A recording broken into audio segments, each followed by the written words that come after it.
So, a common question I see getting asked is, help, what is wrong with my Calathea? Because these plants are super fussy. They have really specific care requirements. So they look really nice and they're quite readily available, so people will buy them not really knowing much about their requirements, and they'll bring them home. They'll look really pretty at first and then they'll just, they'll be horrible. So hopefully this guide will help you figure out what the problem is and how to fix the problem. So what you need to know about these plants is that they grow in tropical rainforests and they'll grow on the floor. So down there it's going to be a little bit dark and shaded because there's going to be big plants up above, trees, so the light will be filtered. And it's going to be sort of warm and humid there as well. So knowing that, if you can recreate that for your plant, you might just get it to thrive. So I would say the most common problem is this: the dreaded crispy brown leaves. Can you see that? It's all crispy and yucky at the sides. So this could be one of two things. It could be a humidity problem or a watering problem. So I'll cover humidity first.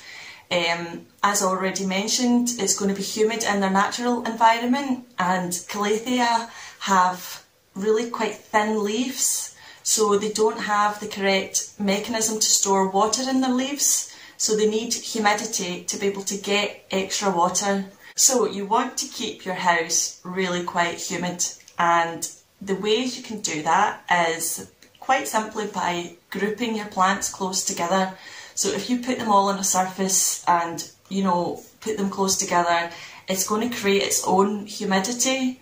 And even better if you could put the plants on a tray with pebbles and water, or even just little bowls with pebbles and put water in it.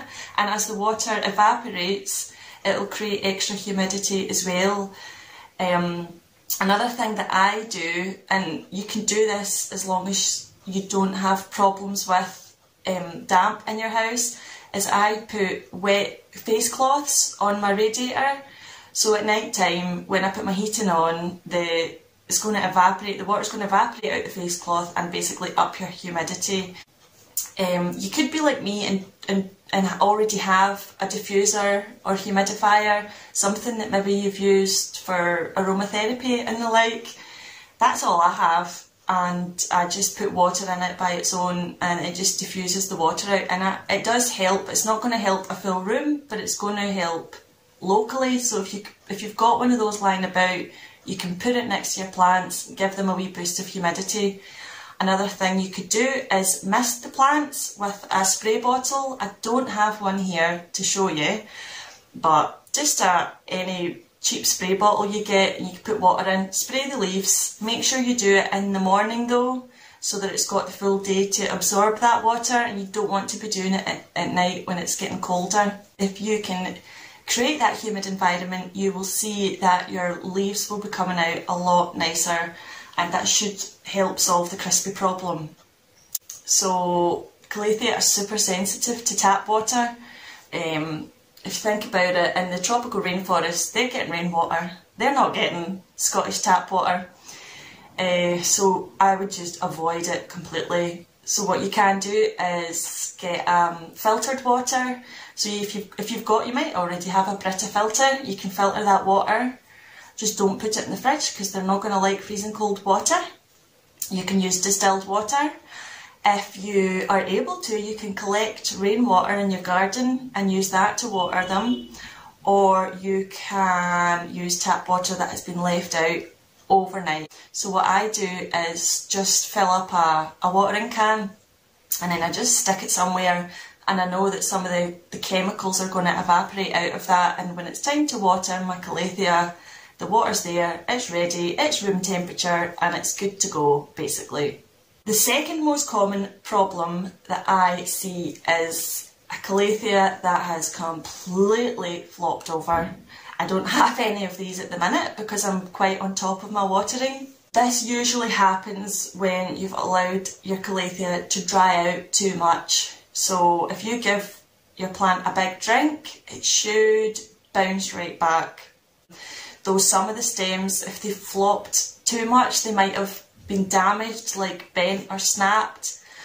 They might not be able to recover great from that. So if it doesn't bounce, if any of the leaves don't bounce back, I would just chop them off because they are going to drag your plant down. Ideally, you wouldn't let your plant get to the point where it's flopped completely over, because they're just drama queens. Let's face it, Calathea are drama queens.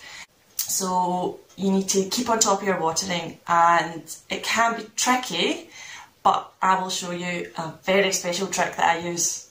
This is called a moisture probe. Let's see if I can just show you that. And it's pretty cheap. You can pick one of these up pretty cheap. I'll show you how it works. So you stick it into the soil. You probably want to stick it as close to the root ball as you can so that it's showing you, you know, how moist the roots are. What's mine saying? Can't read that. Oh no, it's in the red. You see that? It's in the red. That's not good.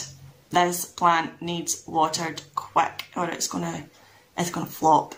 So basically, you don't have to leave this probe in, but what I do is, when I think it's time to water, I will just go about and probe all of my plants and see where they're at. If they have hit the red, then I know it's time to water. If they are maybe in the green or in the blue, which would be 4 and above, I know that there's still quite a lot of moisture at their roots and I'm not going to water. If you do that, you are probably going to get root rot. So these probes are also really good for avoiding root rot. If you don't have one of these, or you don't want to get one of these, there are other ways you can tell. As soon as I pick this up, I can tell straight away it needs watered because it is super light, like there's no weight to it at all. So you can, you know, pick your plant up. You'll kind of know, based on the size of the plant, you'll know if it's heavy, it's still got water in it, don't water it. Another thing that you can do is stick your finger in. So you don't want to disturb the roots too much, but you want to be able to stick your finger in down quite far into the roots and see how they feel. I'm sticking my finger in this now, and it's pretty much bone dry. It's just powdery. So if you don't have a moisture probe, that's 2 ways that you can check to see if your Calathea needs watered. The third most common problem I see is leaves that are curling inwards. And straight away I know that means you are giving your Calathea too much light. Back to what I was saying before about them living on the forest floor, it's going to be quite shaded down there. There's going to be other big plants and trees up above, so it's going to get sort of filtered light. So knowing this, you don't want to put your Calathea in a bright windowsill because it is not going to be happy. It's going to curl all its leaves up and it's not going to like it. You want to aim for medium to bright indirect light. So for me, that means I've got a bright room. I keep mine in a pretty bright room. It's got big windows, but I keep them quite far away from the windowsill, so they're not getting any direct light on them at all. And I've never had any problems with the leaves curling inwards. That's kind of the most common problems that you would face with Calathea, and I've covered most of the things that you can do to combat this. The last thing I wanted to mention was the dreaded spider mites. Calathea are super prone to spider mites. You want to make sure you keep an eye on your leaves, give them a check, especially maybe when you're watering them. Look at your leaves, see what's happening. If you might notice some yellowing on your leaves, and you'll look at the leaf and it's got lots of little tiny spots on the leaves, on the front of the leaf, and then you'll turn the leaf over and then you'll see all these tiny little bugs. And they won't really look like bugs, they just look like little white specks, and you might see some cobweb type stuff. and that's when you know you've got a bad spider mite infestation. So immediately remove the plant, and you can wash the front and the back of the leaves with soapy water.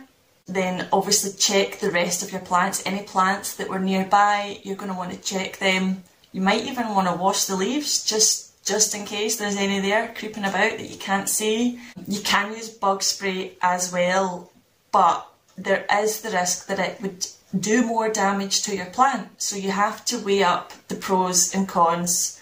Well, if you have a really bad infestation, your plant's buggered anyways. You might just want to spray the whole thing with bug spray, make sure the bugs are dead, and then chop away the damage and let your plant grow back. That's quite a drastic measure. That'd be for a really bad infestation. If you're going to go down... Oh, hello Bambi. No, you rat, don't you dare eat those plants. Yes, as I was saying, if you're going to go down the route of washing the leaves, or even just using the bug spray, keep the plant separate from your other plants. Monitor the situation, so check the leaves every few days. If you see the little white specks coming back and the cobweb type stuff coming back, you're going to have to treat again. And in fact, I would just keep treating for a couple of weeks maybe, just to be safe, because you don't want to put your plant back and there was still some lingering. So just make sure that's gone. Check your other plants, treat them as well, and you should be good to go. So that is my video on Calathea, a troubleshooting guide. Hopefully that helped you, and if you did like it and it did help you with some of your Calathea problems, please give me a like. Thank you.